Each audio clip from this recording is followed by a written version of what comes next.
क्या दुनिया में जो व्यक्ति संसार में जन्म लेकर के आता है, चाहे वो धनवान हो, चाहे वो बलवान हो, चाहे वो अमीर हो, चाहे वो गरीब हो, दुनिया में जो जन्म लेकर के आता है वो महाराज सर्व सुखी कभी हो ही नहीं पाता है। दुनिया में सब दुखी हैं, सुख महाराज काऊ को नहीं। कोई हारी बीमारी से दुखी, परीक्षित जी महाराज, कोई पैसा ते दुखी, कोई संतान ते दुखी, कोई घर वाले से दुखी, कोई बाहर वाले से दुखी। यानी दुनिया में सुख महाराज काऊ को नहीं। अगर दुनिया में एक हसरा है ना तो 10 तुम्हें रोते हुए नजर आ जाएंगे। क्योंकि ये कवि कहते हैं कि मैंने जग की अजब तस्वीर देखी, एक हंसता है 10 रोते।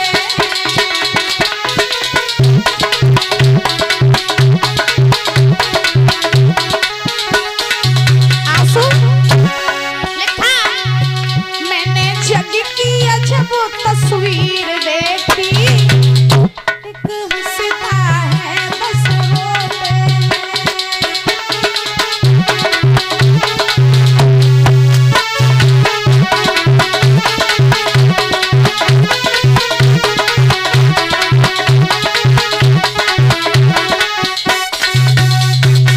मैंने जग की अजब तस्वीर देखी, एक हंसता है 10 रोते हैं। अगर दुनिया में एक हंसता हुआ नजर आएगा तो 10 रोते हुए नजर आ जाएंगे। दुनिया में कोई सुखी है बताओ? आज दिन तक महाराज लोगों को पैसे से सुख मिला, गाड़ी से सुख मिला, बढ़िया वीआईपी मकान में रह के सुख मिला। व्यक्ति को महाराज कभी सुख मिल ही नहीं सकते हैं, क्योंकि दुनिया में सुख है ही नहीं। फिर सुखी है कौन?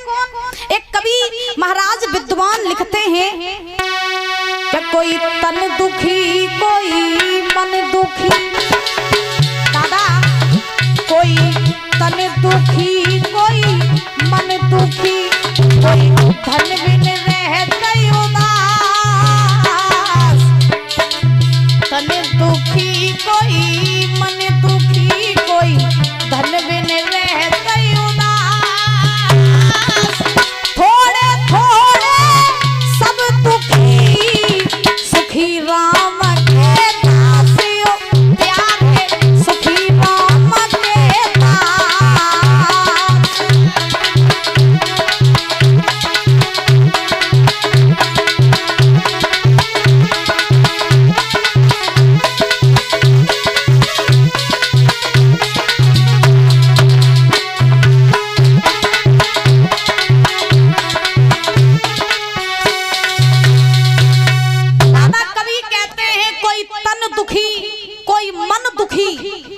धन बिन रहे तो उदास, और थोड़े थोड़े सब दुखी, सुखी राम के दास। दुनिया में कोई हारी बीमारी तो दुखी, कोई महाराज काऊ तो दुखी, कोई काऊ तो दुखी, लेकिन जो भगवान के दास होते हैं उन्हें महाराज सर्व सुख होते हैं। जैसे हमें महात्मा लोग, अब इन्हें महाराज काऊ चीज की टेंशन ही नहीं, ना घर की टेंशन, ना परिवार की टेंशन। ये तो महाराज भगवान की भक्ति में लीन हो गए और भगवान के दास बन गए। अच्छा, भगवान की मस्ती जिसको चढ़ जाती है फिर वो कैसा हो जाता है? मस्त राम मस्ती में और आग लगे बस्ती में। हाँ, तो दुनिया में अपन लोगों को महाराज, अपन लोगों के पास पैसा खूब है, सब कुछ है, लेकिन महाराज सुख नहीं है। और इन लोगों के पास में महाराज कुछ नहीं है लेकिन सुख और सुकून है। अपन लोग ये सोचोगे सुबह खाना खा के कि शाम को क्या बनेगा, और ये लोग सोचेंगे कि प्रभु जो भी देगा वो हम खा लेंगे। तो महाराज इन लोगों को किसी चीज की टेंशन नहीं होती है। अब फिर चाहे हम हो चाहे आप हो, संसार में हम लोग जितना संसार के पीछे भागेंगे उतना ही दुख हम लोगों के ऊपर आएंगे। दीन कहे धनवान सुखी, धनवान कहे सुख राजा को भारी, और राजा कहे महाराजा सुखी, महाराजा कहे सुख इंद्र को भारी, और इंद्र कहे ब्रह्मा जी सुखी, ब्रह्मा जी कहे सुख विष्णु को भारी। और तुलसीदास विचार करें हरि भजन बिना सब जीव दुखारी। दुनिया में सब दुखी, सुखी को भगवान के भक्त भगवान के दास। वही सुखी है ना, दुनिया में कोई सुखी नजर नहीं आता। फिर चाहे हम हो भैया चाहे तुम हो, हमारे ऊपर दुख रहा थे। ऐसा थोड़ी नहीं कि हम कथा का तो दुख नहीं आते, भैया हम भी संसार में फंसे तो दुख तो आएंगे ही ना। तो महाराज आज सुखदेव जी समझा रहे हैं राजन परीक्षित। आज क्या हुआ के राजा तानपाद के घर में काउ चीज की कमी नहीं, कमी है तो एक ही बात की कि इनके घर में कोई संतान नहीं है। अब सोचो कि बिना संतान के घर घर नहीं लगता है, बल्कि शमशान की तरह लगता है। अब महाराज एक दिन सुनीति जो रहे अपने महलों में बैठी हैं, चिंता में बैठी हैं, रोए रही। अब जब रोए रही तो महाराज अवध के लोग सुनीति को बांझ कहते, राजा उत्तानपाद को निर्वंशिया कहते। अब सोचो कि जिन मैया बाबा के ऊपर बांझ और निर्वंशिया को कलंक लगो हो गए, वे महाराज कैसे जिए? क्योंकि बिना संतान के जीवन नहीं होता है महाराज। आज मैया सुनीति से जब लोग बांझ कहते हैं तो एक समय की बात है कि मैया सुनीति जो थी महाराज अपने महलों में बैठी बैठी रो रही थी। जब सुनीति रो रही थी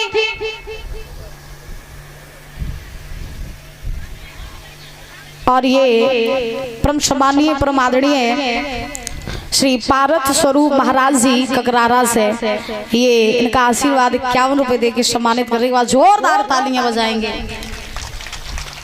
बहुत बहुत धन्यवाद है। कामना करेंगे कि महाराज जी का आशीर्वाद हमारे ऊपर बना रहे और ऐसे ही हम आगे बढ़ते रहे और प्रभु का भजन ऐसे ही करते रहे। और ये हमारे समस्त स्टाफ को भी सम्मानित कर रहे हैं एक बार और फिर से जोरदार ताली बजाएंगे। बहुत बहुत धन्यवाद है। आज क्या हुआ कि मैया सुनीति जो है महाराज रो रही हैं और जब रो रही हैं तो इन सुनीति के पास में एक दासी आ गई। महाराज जब दासी आई तो दासी ने सुनीति को रोता हुआ देखा और जब दासी ने रोता हुआ देखा तो सुनीति से पूछ दिया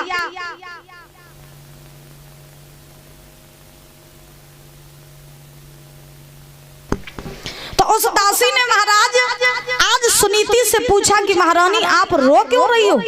आज आपके रोने का कारण क्या है? आपकी आंखों में आंसू क्यों हैं?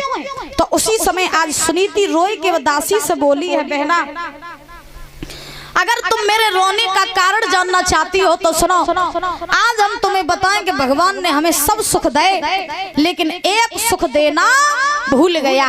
कौन सा सुख? सुना।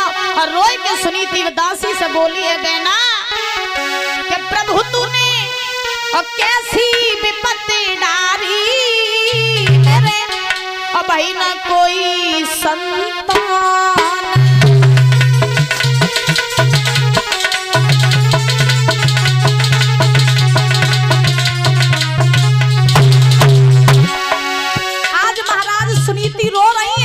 और दासी से बोली है, बहन दासी भगवान ने हमें सब सुख दिए लेकिन संतान का सुख देना भूल गया।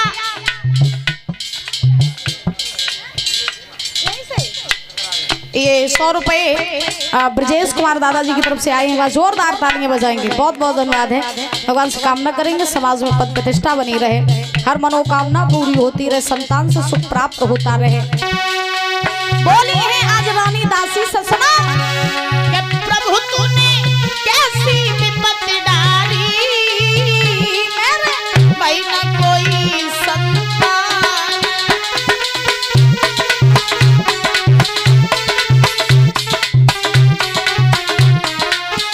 और बोली अरे घर सुनो मेरो अंगना सुनो, घर सुनो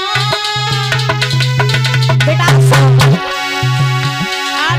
घर सुनो मेरो अंगना सुनो, घर सुनो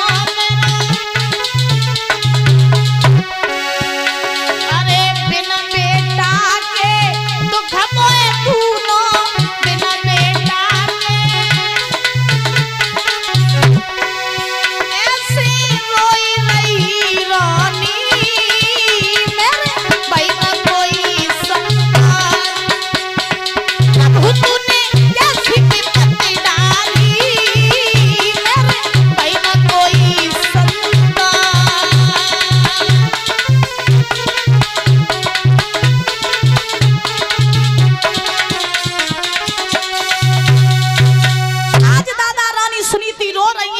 से कहा, दासी रो तो हम इसलिए रहे हैं कि भगवान ने हमें सब सुख दिए, लेकिन संतान का सुख देना भूल गया।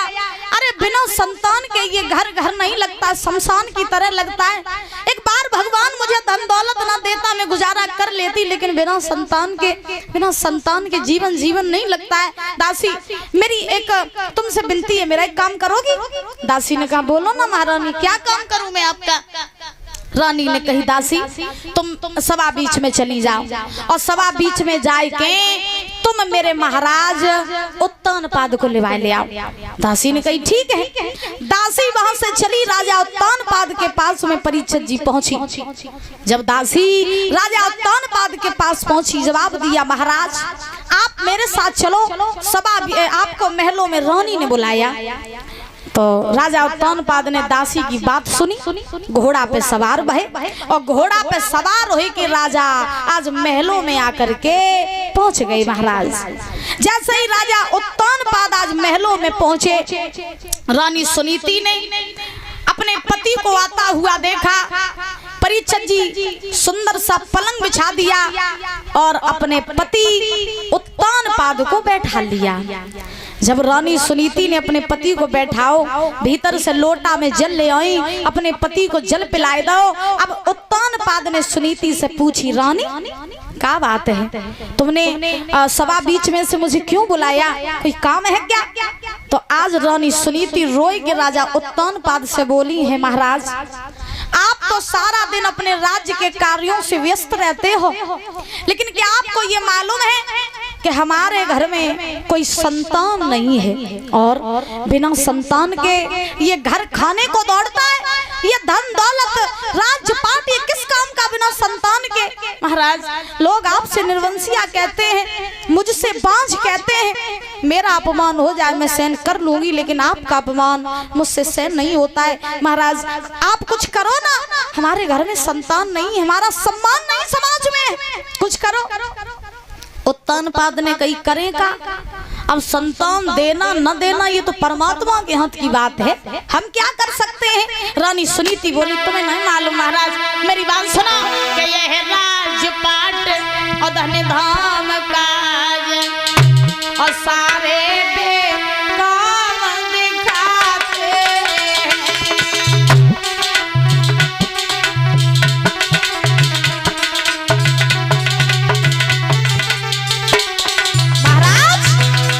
बिना संतान के ये राजपाट ये धन दौलत सब बेकार दिखाते हैं। यहाँ ये कुछ भी अच्छा नहीं लगता है बिना संतान के। सुना ना, ये है राजपाट धन धाम काज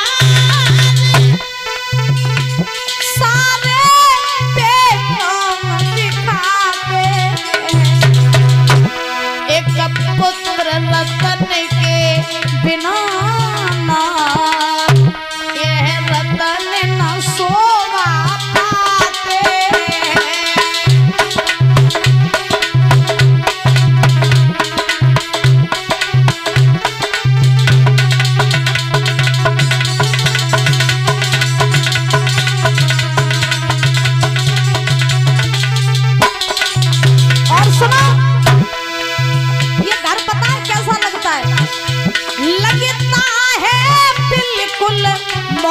भवन व्याकुल कर खाए जाता है, कुल दीपक के बिना राज भवन बिल्कुल मर घट दिखलाता है।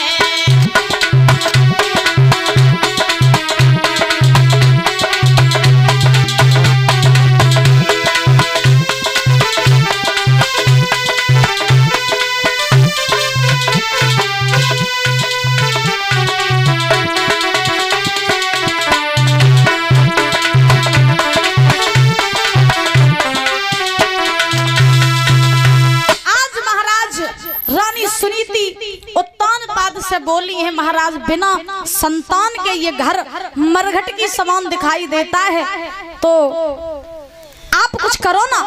उत्तानपाद ने कहा, हम क्या ही कर सकते हैं भाई, संतान देना न देना परमात्मा के हाथ की बात है, मैं क्या करूं?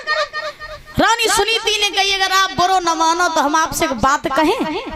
तो उत्तानपाद बोली कहा। सुनीति ने कही महाराज ऐसो करो कि हमारे गर्भ से तो काऊ संतान ने जन्म नहीं लो, तो आप मेरी बात मान लो और मेरी बात मान करके आप अपनी दूसरी शादी कर लो। आप जब दूसरी शादी करोगे और जब घर में हमारी छोटी बहन आएगी तो उसके गर्भ से जो संतान जन्म लेगी उससे आपका जो वंश है वो भी आगे बढ़ जाएगा और आपके ऊपर जो लोग आपसे निर्वंशिया कहते हैं ये कलंक भी हट जाएगा। इसलिए आप दूसरी शादी कर लो। जो महाराज दूसरी शादी की बात कही, राजा उत्तानपाद ने कही रानी क्या कह रही हो?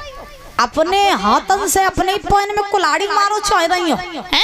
तुम क्या कह रही हो? तुम्हें होश है? तुम दूसरी शादी की बात कर रही हो रानी। दूसरी शादी यानी तुम्हारी सौत, और तुम सौत को बुलाना चाह रही हो? सौत को?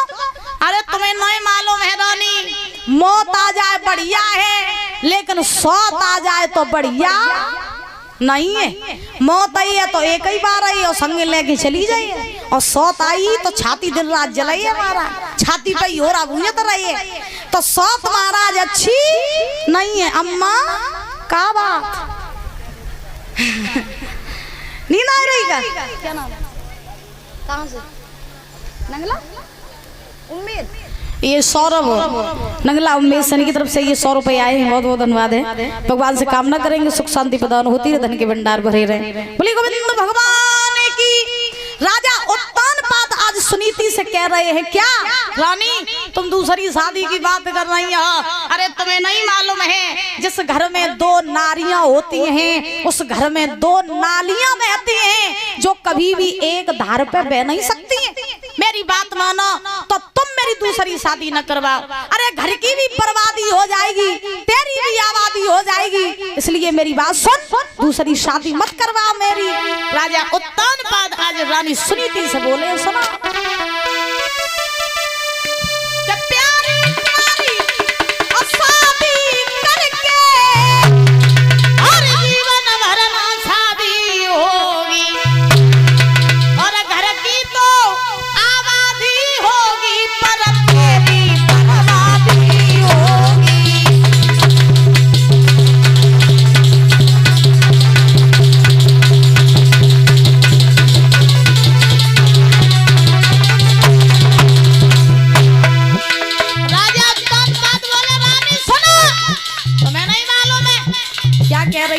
दूसरी शादी यानी तुम्हारी सौत।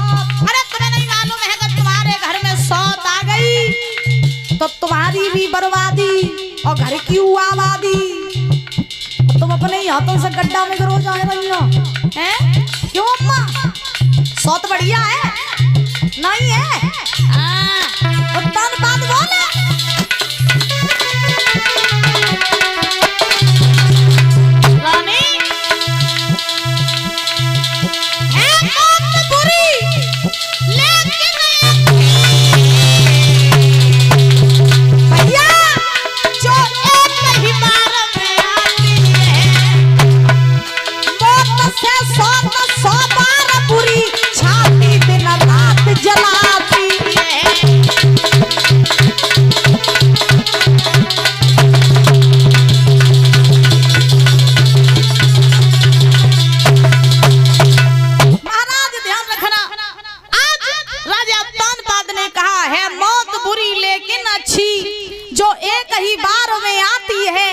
मौत से 100 बार बुरी छाती दिन रात जलाती है। एक बार जोर से बोलो राधे राधे।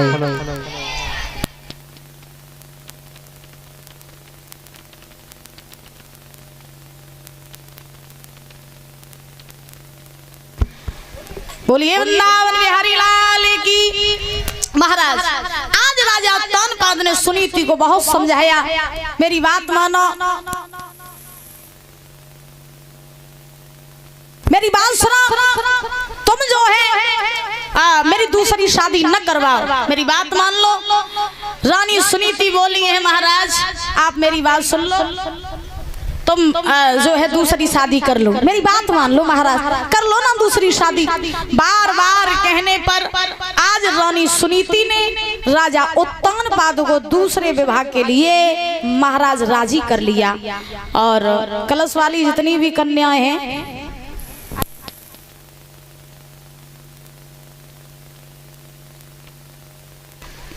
कलश वाली जितनी भी कन्याएं हैं वो सब बाहर निकल के आ जाओ, तो वजीफा आइयो।